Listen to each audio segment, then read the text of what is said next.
Assalamualaikum warahmatullahi wabarakatuh. Jumpa kembali bersama saya Rio, tentunya di channel Badak Audio, dimana channel yang selalu membahas seputaran dunia audio sound system.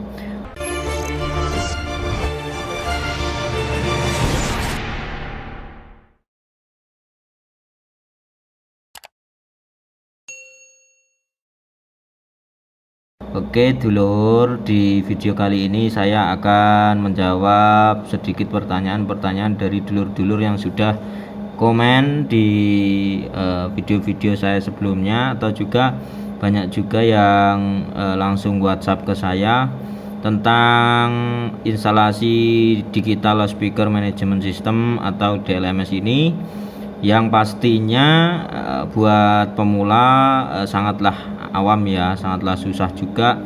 Sebenarnya banyak sekali tutorial-tutorial yang ada di YouTube.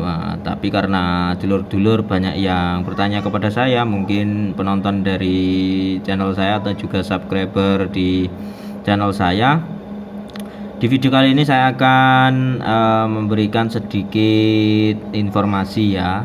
Di antaranya sebelum kita menginstalasi itu kita harus men-setting dulu manajemen kita ya, mau dibuat bagaimana, terus mau dipakai di LAN yang mana saja, begitu kawan.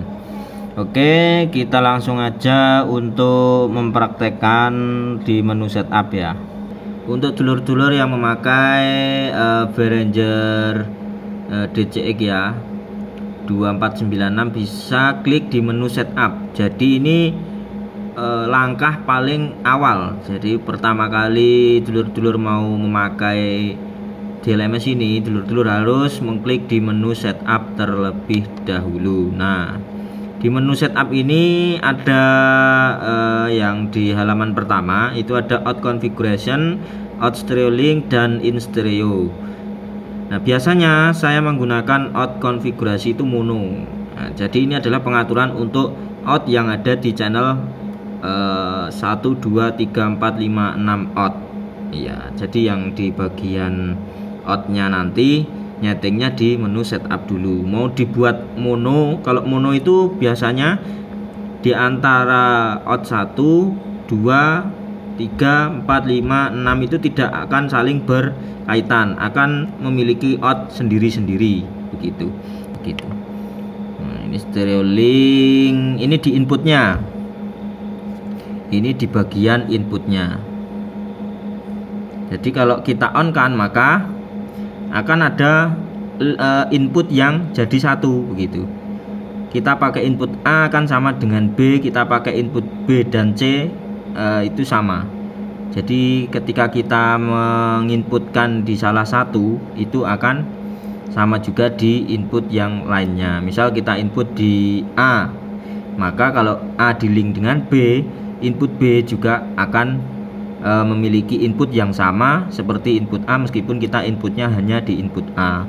Begitu juga settingannya akan sama. Ketika kita menyeting di input A, maka di input B juga akan settingannya sama, begitu. Kalau saya biasanya saya off kan gini, stereo link saya off kan, terus lanjut ke source analog. Nah, ini biasanya digunakan untuk input dari mixer, tergantung inputnya ya. Kalau saya menggunakan mixer analog, jadi inputnya saya memakai input analog. Kalau RES atau EBU ini biasanya digunakan oleh mixer-mixer digital, gitu, dengan menggunakan kabel yang berbeda juga. Kita akan masuk di menu input ya. Kita masuk ke input A dulu. Nah, di input A ini kan ada gain, ada delay, ada equalizer, terus ada dynamic equalizer juga, ada dynamic equalizer limit. Nah, seperti itu. Saya tidak merubah-rubah. Kalau untuk di bagian input itu saya tidak merubah-rubah. Setelah input sudah diatur, kita masuk di bagian outnya. Contoh saya di out 1. Out 1 ini misalnya dibuat untuk sub ya. Misalnya kita buat untuk sub.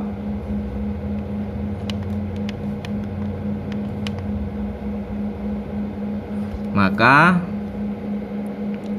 di bagian bawah ini kita rubah dulu di berapa sesuai driver yang sesuai respon driver yang kita miliki. Nah, misal ini ngawur aja ya, kita buat LR24, bawahnya 30 dan atasnya kita potong di slope-nya kita pakai LR24 juga, terus kita buat di 100. Nah seperti ini misal. Terus kita atur juga di bagian equalizernya, misal punya teman-teman di bagian frekuensi 60 atau di frekuensi 70 terlalu menonjol, bisa di-cut ya. Jadi kita turunkan seperti di video yang sudah pernah saya jelaskan. Bagian 70 terus kita turunkan. Nah, ini untuk memperkecil atau memperbesar range-nya. Misal kecil saja buat 10 dan kita kecilkan. Nah, maka di frekuensi 70 itu akan di-cut secara otomatis oleh driver, oleh DLMS ini. Gitu, ini untuk sekilas ya. Nah, selanjutnya kita masuk di menu polarity. Ini menyesuaikan dengan respon driver. Kalau respon fasenya kebalik, maka kita tinggal balik di sini. Terus ini delaynya, jadi kedatangan waktu keluar suara itu antara box yang satu dan box yang lain itu bagaimana, nanti tinggal ditentukan di sini ya. Cara melihatnya gimana Mas? Cara melihatnya ya dengan smart live, bisa dengan sound card dan mic measurement, mic yang bisa menangkap frekuensi dari 20 Hz sampai 20 kHz. Jadi nanti bisa menghitung delaynya secara otomatis. Kita tinggal memasukkan di sini dan kita tinggal melihat responnya di smart live. Oke, sekarang kita coba instalasi ya, instalasi DLMS ini.